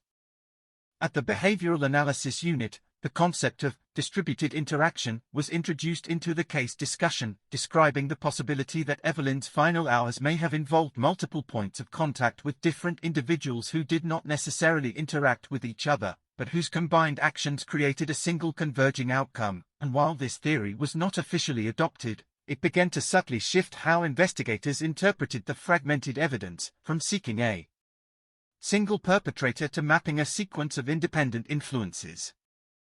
By late afternoon, Mercer visited County Road 9 again alone, standing at the exact location where Evelyn had been found, and this time he did not look at the road as a pathway, but as a stage where timing mattered more than identity, where minutes overlapped in ways that did not require visibility to be effective, and he realized that every reconstruction so far had assumed continuity of intent, when in reality the case might be built from discontinuous moments that only appeared connected after the fact. As dusk approached, a final report from the lab confirmed that one of the soil samples taken near the roadside contained trace elements consistent with industrial cleaning compounds, similar to those used in commercial vehicle maintenance, but again without specificity strong enough to identify a source, and Mercer noted how every new piece of evidence seemed to narrow possibility in theory while expanding uncertainty in practice, a paradox that was becoming the defining characteristic of the entire investigation. That night, as the command office slowly emptied and the rain returned in heavier sheets, Mercer remained alone with the case board, now dense with overlapping timelines and competing annotations, and for the first time he considered that what they were trying to reconstruct might not be a sequence that had ever existed in a linear form at all, but a carefully constructed overlap of partial truths, each one real in isolation, each one insufficient in combination, and in that realization the case stopped behaving like something waiting for resolution and began feeling like something actively resisting it. By the seventh day, the case had begun to change the people working it in ways that were not immediately visible in reports or official language, but in habits, in pauses between sentences, in the way officers reread their own notes as if searching for meaning that had shifted overnight, and Millhaven itself seemed to settle into a tense stillness, the kind that follows an unresolved shock that never fully resolves into grief or closure. Detective Mercer started the morning by re-examining the earliest assumption that had anchored the investigation, Evelyn Hart's movement from pharmacy to roadway, a simple path reconstructed from timestamps, camera footage, and vehicle sensors, yet when laid out again with precise attention to intervals, something subtle emerged, a mismatch of approximately 4 to 6 minutes between her confirmed departure and the vehicle's northbound detection, a gap small enough to ignore in isolation but large enough to contain an entire unseen interaction if interpreted differently. That discrepancy sent the communications team back to the phone data, where they discovered a secondary micro-event previously dismissed as background noise, a short-lived proximity handshake between Evelyn's device and an unidentified signal source occurring roughly 2 minutes before the outgoing call, and while the signal was too weak to identify location or device type, its structure suggested proximity rather than remote contact, meaning something or someone had been physically near her phone before the call was placed. At Evelyn's apartment, investigators focused again on the threshold area, and this time they introduced ultraviolet scanning to detect residue invisible under normal lighting, revealing faint contact traces along the interior door handle that suggested repeated handling within a compressed time frame, not enough to indicate forced entry, but enough to suggest the door had been used in a pattern inconsistent with a single isolated exit, and when combined with earlier hinge-wear observations, the interpretation shifted quietly but significantly toward shared access or repeated passage. Mercer requested a behavioral re-evaluation of Evelyn herself, not as victim in isolation but as participant within a sequence of interactions, and the profiler assigned to the case hesitated before describing a possibility that had not yet been formally adopted, that Evelyn may have been navigating a series of controlled social interactions that appeared ordinary individually but formed a structured pattern when viewed collectively, a pattern that did not require overt coercion at every stage. Only strategic timing and reinforcement. Meanwhile, the County Road 9 reconstruction team refined their environmental model further, incorporating sound reflection mapping across the tree line, and what emerged was a subtle but critical finding. Certain sound frequencies at the roadway could have been masked or distorted depending on position relative to the slope, meaning that voices or mechanical noise might have been unintelligible even if present within earshot, a condition that effectively created auditory blind zones along specific sections of the road during heavy rain. At the same time, a third witness emerged, a postal contractor who had been delivering overnight routes in the broader region, who recalled seeing headlights stationary at an unusual angle along a feeder road connected to County Road 9, not directly at the main scene, but within a branching corridor that could have been used for approach or departure, and while he could not confirm timing beyond close to midnight, his description added a new vector to the already expanding spatial uncertainty of the case. Mercer began to feel the structure of the investigation shifting again, not toward clarity but toward stratification, as if each new layer of evidence was occupying its own self-contained logic system, and the challenge was no longer identifying which layer was correct, but understanding whether any single layer was meant to stand alone in the first place. By late afternoon, the lab delivered a partial breakthrough that immediately complicated interpretation rather than resolving it. Trace residue on the recovered fabric fragment contained both environmental road contaminants and a secondary synthetic compound consistent with industrial adhesive or sealant material, suggesting contact with either vehicle interiors or specialized equipment. though again without narrowing to a specific manufacturer or source, and Mercer noted how every piece of physical evidence seemed calibrated to be informative without being conclusive. That evening, he revisited the initial officer notes from the discovery scene, particularly Carson Hale's earliest description, and for the first time focused less on what was seen and more on how it was described, the repeated emphasis on stillness, on absence of disturbance, on the almost unnatural cleanliness of environmental chaos that should have been present after rainfall and roadside exposure, and he began to consider whether the scene itself had been partially controlled after placement, not in a theatrical sense, but in a minimal intervention way that preserved ambiguity. As darkness settled again over Millhaven, Mercer stood alone in the command office, listening to the soft hum of equipment and the distant sound of rain, and he realized that the case had reached a stage where accumulation of facts no longer produced convergence, only multiplication, and in that multiplication the original question, what happened to Evelyn Hart, was slowly being replaced by a more unsettling one. How many separate actions had been carefully aligned so that no single one could ever fully explain the outcome? By the 8th day, the investigation had begun to feel less like a search for answers and more like an attempt to keep pace with something that was already several steps ahead, as if every new discovery was arriving slightly late, already accounted for, already absorbed into a structure that refused to collapse under scrutiny, and Millhaven, still wrapped in persistent rain and muted light, seemed to exist in a state of suspended anticipation, waiting for a resolution that never materialized. Detective Mercer began the morning with a revised briefing that no longer used the word timeline in its singular form, because what had emerged from the last 48 hours of analysis was not a single sequence of events but at least 3 competing reconstructions, each internally coherent, each supported by partial evidence, and each diverging at critical points that could not be reconciled without speculation, and that alone forced a quiet but significant shift in how the case was being framed at the county level. The communications unit returned with a deeper forensic extraction of Evelyn Hart's device metadata, and this time they identified a short burst of encrypted background signaling occurring intermittently between 11:40 p.m. and 11:47 p.m., not continuous enough to suggest active communication, but structured enough to indicate proximity-triggered interaction with another device. And what made the analysts pause was the rhythm of those bursts, because it was not random, it was patterned, almost instructional in spacing, as if a protocol had been executed rather than a conversation initiated. At the same time, a parallel review of cellular tower data revealed a faint overlap of another handset operating within a narrow radius of Evelyn's last confirmed location during that same window, but the signal strength was too inconsistent to triangulate movement, and every attempt to refine the data produced the same frustrating result: presence without identity, proximity without traceable continuity. At Evelyn's apartment, investigators conducted what would become the most invasive search yet, removing sections of flooring in the hallway and kitchen area to examine subsurface residue patterns, and while no direct evidence of violence was found beneath structural layers, microscopic analysis revealed a subtle distribution of particulate matter consistent with repeated foot traffic along a specific internal path, suggesting that movement within the apartment had been more complex than a single exit event, and Mercer noted in his report that the spatial behavior of the apartment no longer aligned with the assumption of solitary occupancy during the final hours.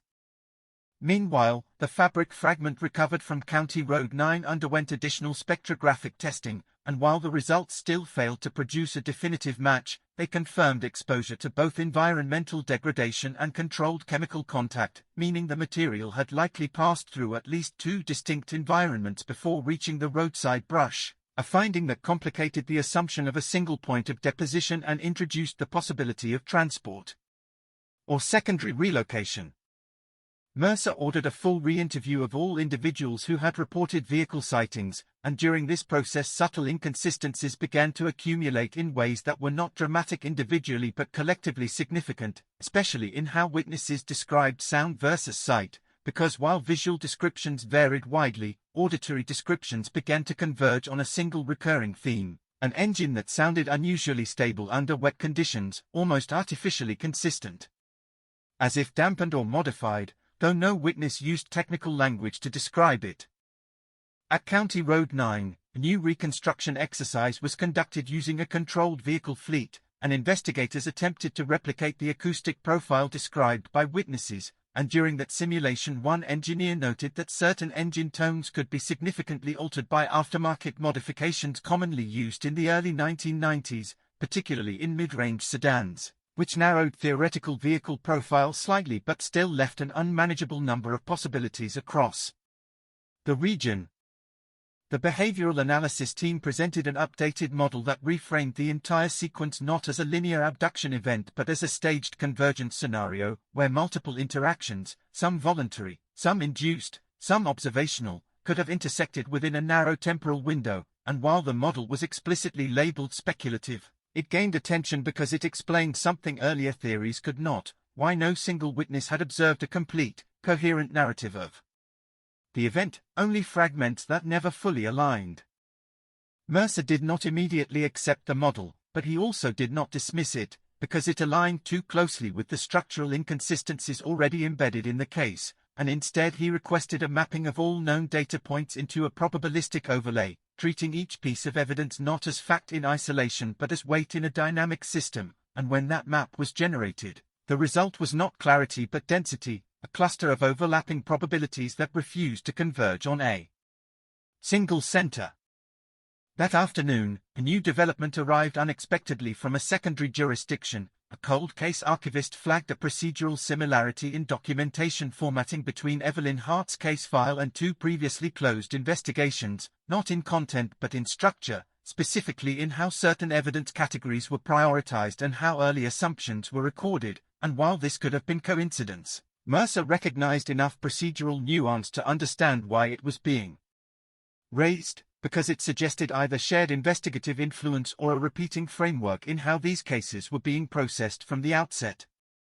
As evening approached, Mercer returned alone to County Road 9, and this time he did not stand at the exact discovery point immediately, but walked slowly along the shoulder, observing not the center of the scene but its edges, where interaction would have begun or ended, and he began to notice something he had previously overlooked: the subtle asymmetry of visibility along the road's curve, where headlights would briefly wash over the shoulder but never fully illuminate the tree line beyond a certain angle, creating intermittent visual discontinuity that could allow movement without sustained detection.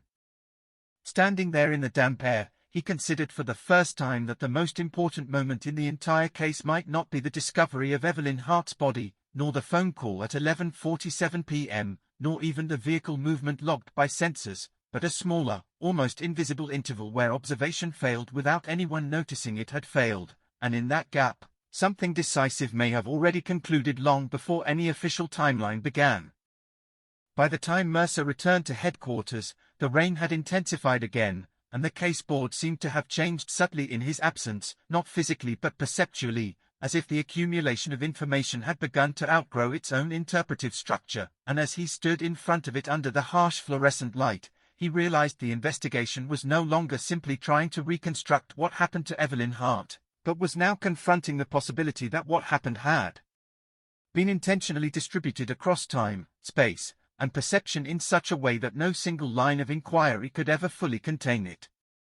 By the 9th day, the case no longer behaved like an investigation moving toward resolution, but like a system expanding under its own unresolved tension, each new input not tightening the frame but stretching it into new dimensions, and Millhaven, still soaked in rain and procedural exhaustion, seemed to exist in a suspended state where time felt measurable but meaning no longer did. Detective Mercer began the morning with an order that surprised even his own team: a full cross-jurisdictional synchronization of all unsolved rural female disappearance cases within a 2-year window, not limited to confirmed homicides, but including missing persons reports with incomplete recovery outcomes. And the directive immediately created friction across departments because it expanded the scope beyond what was normally considered operationally reasonable, yet Mercer insisted without elaboration, as if the boundaries of the Evelyn Hart case had already proven too narrow to contain what it was connected to.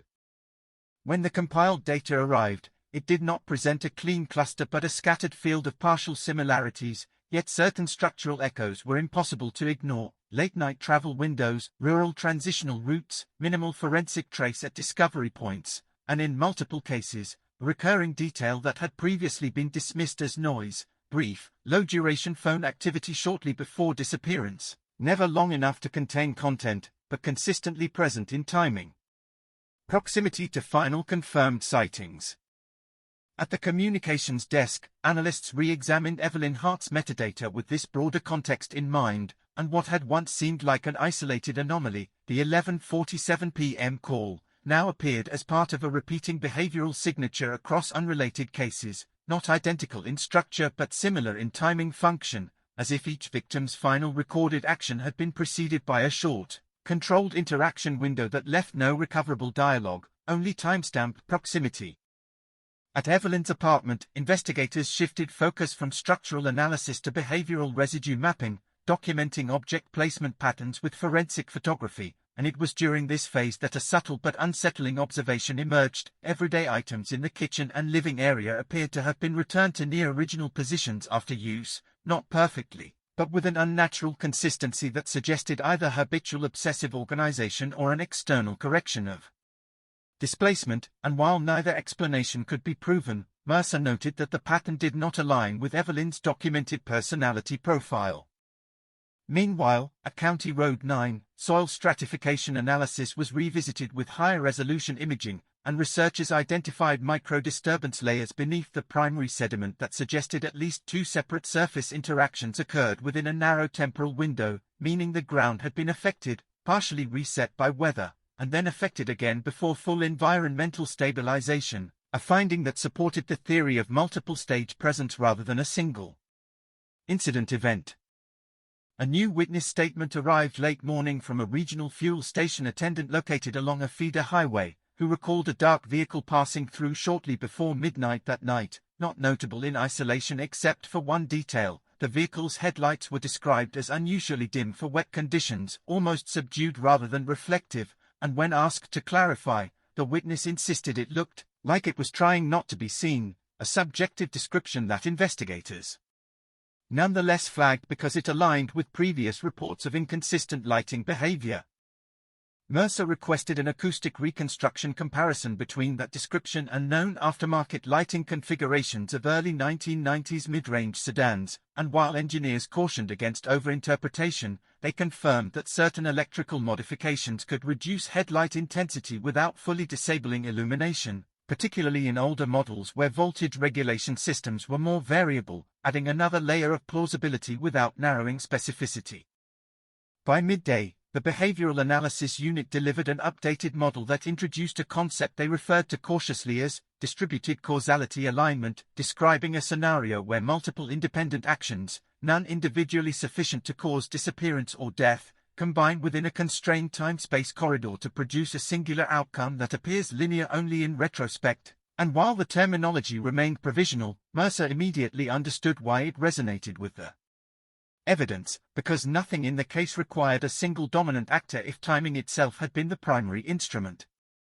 At County Road 9, Mercer returned again alone, this time arriving during a break in rainfall when visibility briefly improved, and he stood not at the discovery point but further along the shoulder where sight lines intersected with the forest edge, and for several minutes he simply observed the way the terrain shifted between openness and concealment depending on angle and position, and it became increasingly clear that the road did not function as a simple transit route but as a segmented visibility corridor where perception itself could be intermittently disrupted. That realization reframed earlier witness inconsistencies in a new way, not as unreliable memory but as fragmented observation from structurally limited viewpoints, where no single observer would ever have had full visual continuity of events even if multiple people were present simultaneously. As evening approached, Mercer received the consolidated interjurisdictional report, and while it did not provide a suspect, it did produce something more unsettling, a pattern map showing that the structural characteristics present in Evelyn Hart's case were not isolated geographically but loosely distributed across multiple rural corridors in the region, forming a weak but persistent network of similarity that suggested either a repeating method or a repeating vulnerability in how such cases unfolded without detection. That night, as Mercer sat alone reviewing the expanded data set, he no longer attempted to force convergence between the timelines, because convergence was no longer the question, and instead he began documenting something different, the points at which each timeline failed to remain singular, the exact moments where one version of events split into multiple plausible continuations, And in doing so he recognized that the true architecture of the case might not be defined by what happened to Evelyn Hart, but by how systematically the perception of what happened had been fractured into irreconcilable yet believable segments. By the 10th day, the investigation had stopped feeling like it belonged to a town, or even to a single jurisdiction, and began to resemble something wider, an interconnected web of partial events that no longer respected the original boundaries drawn around Evelyn Hart's disappearance, and Millhaven itself seemed to reflect that expansion, as if the case had begun to seep outward into the routines of nearby counties, infecting other files, other timelines, other unresolved silences. Detective Mercer opened the morning briefing by acknowledging something he had avoided stating directly until now: the Evelyn Hart case could not be understood in isolation anymore, and that statement immediately shifted the energy in the room, because it implied not escalation in violence alone, but escalation in structure, as if the case belonged to a category that was still forming in real time, defined not by a single perpetrator or event, but by a repeating configuration of circumstances. The consolidated interjurisdictional dataset had been refined overnight, and what emerged from it was not a list of suspects but a repeating architecture of conditions, rural transition zones, late-night movement windows, brief pre-disappearance communication events, and minimal forensic trace at discovery sites, and while each case differed in detail, the structural alignment was consistent enough to force analysts to abandon coincidence as the primary explanation, even though no alternative model could yet be fully proven.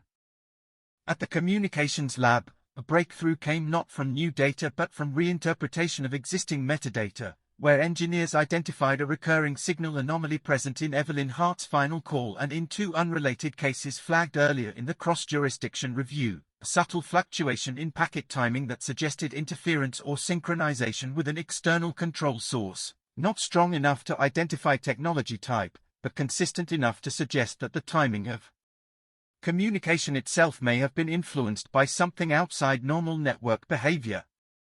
At Evelyn's apartment, investigators concluded their structural search and began transitioning toward behavioral reconstruction, mapping her final known movements inside the space in reverse order, and what they found was a pattern of repeated micro-adjustments in object placement near the entryway and kitchen, subtle enough to be overlooked in isolation but too consistent in repetition to be accidental, suggesting that the environment had been interacted with in a way that did not leave conventional signs of intrusion, yet still altered spatial order. Mercer requested a psychological overlay analysis combining victim profile data with environmental interaction patterns, and the resulting profile did not describe Evelyn as isolated or targeted in the traditional sense, but as situated within a network of timed interactions that may have involved multiple points of influence, each one limited in scope but cumulative in effect, a model that reframed the case away from singular abduction narratives and toward distributed interaction sequences. Meanwhile, at County Road 9, a final forensic sweep of peripheral terrain identified a second faint disturbance zone approximately several meters from the original discovery point, previously obscured by vegetation regrowth and weathering, and soil analysis suggested that this zone experienced brief compression followed by rapid environmental recovery, consistent with short-duration presence of weight-bearing objects or individuals that did not remain long enough to create lasting environmental imprint, adding another fragment to an already fragmented spatial record. A revised witness synthesis report was presented mid-morning, integrating previously separate statements into a spatial-temporal model, and what it showed was not convergence but staggered observation layers, meaning that different witnesses may have observed different phases of a single extended sequence without realizing they were not describing the same moment, a realization that introduced a fundamental complication: the possibility that no single witness had seen the full event from beginning to end. Mercer spent part of the afternoon re-examining the original discovery report, focusing on environmental conditions, and he noted a detail that had been present from the start but never weighted heavily: the near-total absence of secondary disturbance around the body despite weather conditions that should have produced widespread displacement of light debris, and while this could be attributed to rainfall intensity and soil composition, he began to consider whether the placement had been executed in a manner designed specifically to minimize environmental interaction, reducing trace formation rather than relying on its natural disappearance. At the Behavioral Analysis Unit, the concept of temporal segmentation interference was introduced, describing how overlapping independent actions within a constrained time frame could produce a single observed outcome that appears seamless only because observational gaps prevent detection of intermediate states, and while this concept remained theoretical, it provided a framework that could accommodate the growing number of contradictions without requiring any single piece of evidence to be dismissed. By late afternoon, Mercer returned to County Road 9 once again, and this time he brought no team, no reconstruction equipment, only the compiled maps and witness overlays, and he walked slowly along the roadway until he reached the point where visibility from both directions began to compress into a narrow corridor, and standing there he realized something that had been building quietly across the entire investigation. Every element of the case required partial invisibility to function, not total concealment, but controlled interruption of observation at precise intervals. As daylight faded, he understood that the investigation had reached a stage where adding more evidence no longer increased certainty, only density, and that the core problem was no longer identifying what happened to Evelyn Hart, but determining whether the structure of events itself had been engineered to ensure that no continuous, fully observable version of what happened could ever be reconstructed after the fact. That night, the case board remained illuminated long after the rest of the building went dark, and Mercer sat alone in front of it, no longer tracing lines between points, but studying the gaps between them, because it was becoming increasingly clear that those gaps were not absence, but the most critical part of the entire design. By the 11th day, the case had begun to feel less like an investigation and more like a map of deliberate absence, where every confirmed fact was surrounded by a halo of uncertainty so consistent it no longer felt accidental, and Mill Haven, still under its unbroken weather pattern, seemed to exist inside that same logic, a town where visibility was constant but clarity never arrived. Detective Mercer started the morning by revisiting every timestamp tied to Evelyn Hart's final hour, not to add new data, but to strip away assumptions layered over it during days of reinterpretation, and what remained when everything secondary was removed was a narrow sequence of confirmed events that should have formed a simple narrative, yet instead behaved like disconnected frames from a missing reel, each one valid, each one incomplete. The communications unit presented a refined synthesis of all known signal activity around 11:40 to 11:50 p.m., and for the first time they stopped treating Evelyn's outgoing call as an isolated endpoint and instead mapped it as part of a clustered interaction window, during which at least two separate low-intensity devices appeared to be intermittently active within proximity range, though neither could be identified or continuously tracked, creating a pattern of intermittent presence rather than sustained communication. At Evelyn's apartment, investigators completed a final sweep of entry points and interior pathways, and what stood out in the concluding report was not damage or intrusion, but the absence of expected decay in interaction traces, meaning that despite repeated use and passage, the physical environment retained an unusual level of order consistency, as if movement within the space had been deliberately minimized or controlled in a way that reduced environmental disruption over time. Mercer requested a full comparative analysis between Evelyn's case and all previously identified regional cases, but this time with a focus not on victim profiles or geography, but on structural timing relationships, and when the data was overlaid, analysts identified a recurring temporal signature, a brief pre-disappearance interaction window occurring consistently within a 10-minute range before last confirmed sighting, though the form of interaction varied across cases, suggesting function rather than identical mechanism.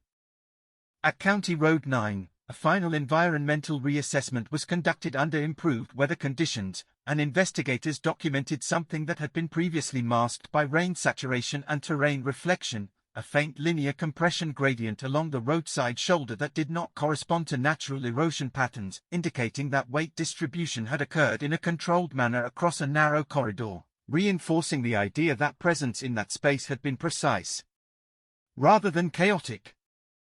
A renewed witness consolidation effort brought in a detail that had previously been dismissed as subjective. Multiple independent accounts described a brief moment of unusual quiet immediately preceding or following vehicle movement in the area, not silence in the environmental sense, but a perceptual drop in ambient variation, as if typical nighttime rural noise had briefly been interrupted or altered, though no physical cause could be identified.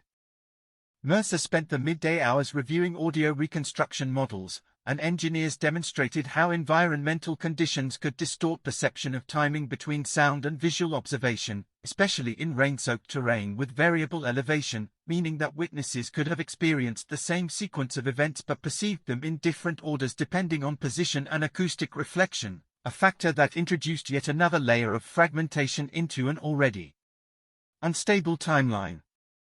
At the Behavioral Analysis Unit, a revised model was presented that moved further away from traditional single-actor frameworks, instead describing the case as a temporal convergence system where multiple independent inputs, movement, communication, environmental positioning, interact within a narrow time corridor to produce a singular observable outcome that is not reconstructible in linear form afterward, and while still theoretical, this model gained quiet acceptance because it accounted for inconsistencies that no simpler explanation could resolve. As afternoon faded, Mercer returned once more to County Road 9, but this time he did not focus on the discovery point or the roadway's center line, instead walking the perimeter where forest edge met visibility range, and he began to understand that the critical condition of the entire case was not concealment in darkness, but fragmentation within visibility itself, where each observer could see something real without ever seeing the same complete sequence as another. Standing there, he realized that every investigative path they had taken shared one limitation: they assumed continuity, that events unfolded in a sequence that could be reconstructed if enough fragments were gathered, but the accumulating evidence suggested something more troubling, that continuity itself may not have existed in a form that could ever be fully retrieved. By the time Mercer returned to the command office that evening, the rain had intensified again, and the case board, now overloaded with intersecting timelines and layered annotations, no longer felt like a tool for understanding but like a record of how understanding had repeatedly failed to converge, and as he stood in front of it under the harsh fluorescent light, he recognized that they were no longer pursuing a missing explanation, but documenting the boundaries of what explanation could not reach. By the 12th day, the case had stopped behaving like something that could be concluded and started behaving like something that could only be contained, temporarily, within paperwork, within briefing rooms, within the fragile structure of institutional attention, because outside those structures, Evelyn Hart's disappearance had already evolved into something else in Millhaven's collective memory, no longer a singular event but a reference point for uncertainty itself. Detective Mercer arrived earlier than anyone else, and stood alone in the command office for several minutes before turning on the lights, because in the dim pre-dawn quiet the case board no longer looked like an investigative tool, but like an architectural diagram of missing continuity, every string, every photograph, every timestamp connected not toward resolution but toward interruption points where meaning broke apart and failed to reassemble cleanly. The final consolidated report from cross-jurisdictional analysis was placed on his desk without ceremony, and it confirmed what had been quietly forming across the previous days. Evelyn Hart's case was not structurally unique, but structurally echoed, part of a pattern that appeared in fragmented form across multiple rural corridors, each instance incomplete on its own, but collectively suggestive of a repeating configuration of timing, proximity, and disappearance that did not conform to conventional investigative categories. At the Communications Unit, engineers presented a final synthesis of all detected signal anomalies across the critical window of 11:40 to 11:50 p.m., and while no new devices were identified, the refined model confirmed intermittent multi-source proximity activity around Evelyn's handset immediately prior to the outgoing call, suggesting that the call itself may have functioned not as a conversational endpoint but as a synchronized trigger within a larger interaction sequence that remained partially untraceable due to its brevity and signal fragmentation. At Evelyn's apartment, the final forensic walkthrough concluded with no additional physical findings, but the concluding behavioral reconstruction emphasized a consistent pattern across all observed spatial data, controlled movement, minimal environmental disruption, and repeated micro-adjustments in object positioning that suggested either highly disciplined personal organization or external influence that operated without leaving conventional intrusion markers. And Mercer wrote in his notes a final observation that no one else in the room commented on: absence of chaos is also data.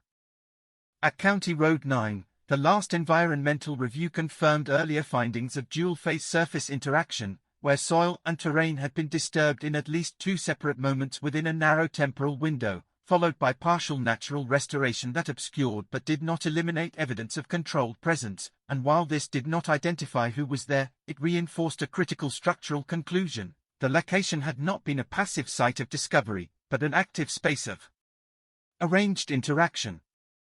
When all witness statements were recompiled into a single synchronized model, the result remained fundamentally fragmented, but a new consistency emerged in how each account failed in similar ways, with gaps occurring not randomly but at points of transition between observation and non-observation, suggesting that the breakdown in narrative continuity was not individual but systemic, tied to conditions of perception rather than reliability of witnesses.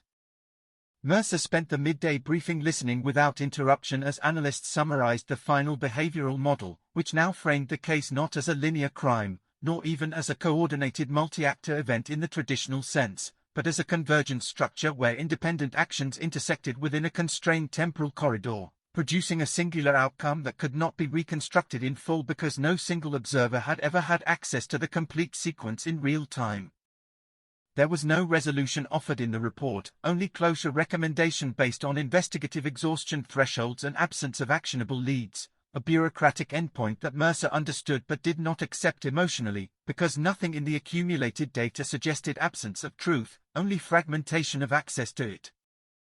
As the day faded into evening, Mercer returned one final time to County Road 9, and this time he did not walk the road or study the terrain. He simply stood at a distance where the entire corridor could be seen at once, and for the first time he stopped trying to assemble the sequence of events and instead focused on the structure that had contained all sequences without allowing them to converge, and in that stillness he understood the final and most unsettling conclusion the case had been pointing toward from the beginning. Evelyn Hart had not disappeared into chaos, nor into randomness, nor into a single act that could be isolated and named with certainty, but into a carefully constrained set of overlapping conditions that ensured no continuous version of her final hours could ever survive intact, and the true weight of the investigation was not what had happened to her, but how precisely reality had been fragmented so that every attempt to reconstruct it would always arrive too late, with too little continuity. Standing forever at the edge of an event that had already completed itself beyond the reach of observation. And in Millhaven, long after the case files were closed and archived, the rain continued to fall on County Road 9 with the same indifferent rhythm, as if the road itself remembered nothing at all, or perhaps remembered everything in a form no one would ever be able to read in sequence again. By the time people in Millhaven began to call it the Hart Silence, the case file had already been archived, sealed, and quietly absorbed into the county's backlog of unresolved histories. But in Mercer's mind it never behaved like something that had ended, only something that had stopped producing new documents while continuing to exist in the gaps between what had been written. 3 weeks after closure, he returned to County Road 9 without authorization, without report, under the kind of quiet decision that does not announce itself as defiance, only necessity, and the road greeted him the same way it always had, rain-polished even on dry days, bordered by trees that seemed too dense to allow for clean lines of sight, as if the landscape itself preferred ambiguity over exposure. He stood at the exact point where Evelyn Hart had been found and noticed something he had not allowed himself to register during the official phase of the investigation, not because it was hidden, but because it only made sense once all procedural thinking was removed. The road did not simply pass through terrain, it segmented it, dividing visibility into irregular pockets where a human presence could exist without ever forming a continuous story to match it. In the weeks after closure, the county had attributed the case to insufficient evidentiary convergence, a phrase Mercer had read once and then never again, because it translated too cleanly into bureaucracy and not at all into truth, and yet he understood why it had been used, because it allowed the institution to survive without having to admit that some events do not resolve into singular explanations even when all fragments are real. But what stayed with him was not the final report, nor the models, nor the competing timelines. It was the realization that had formed too late to be operationally useful. Every system they had used to reconstruct Evelyn Hart's final hours depended on continuity of observation, and what the case had demonstrated, again and again, was that continuity had been the first thing removed. Not evidence. Not witnesses. Continuity. A week later, he began reviewing archived footage from nearby road cameras that had not been included in the original synthesis, not because they were missing, but because they were deemed redundant, and in one of them, a low-resolution highway feed pointed too far north to be considered relevant, he found something that should not have mattered but did. A dark vehicle, briefly stationary near a feeder junction, time-stamped within the same narrow window as Evelyn's final recorded movement. No identifiers. No plates visible. Only a moment of stillness that looked, in retrospect, uncomfortably deliberate. The footage did not solve anything. It did not even clarify direction. It simply confirmed what Mercer had already begun to suspect too late in the investigation to change its outcome. The case had never been about missing information in the usual sense, but about controlled visibility, about how events can be arranged so that every observer sees something real without ever seeing enough of it at once to build a single uninterrupted chain. Months later, when he was reassigned to another district, he carried a personal copy of the case notes with him, not as evidence, but as a reference he never cited, and sometimes, late at night, he would revisit the same unresolved intervals, 11:40 to 11:50 p.m., not to search for new meaning, but to examine the structure of how meaning had been prevented from forming in the first place. Because in the end, what haunted the Evelyn Hart case was not the absence of answers. It was the precision of the absence itself.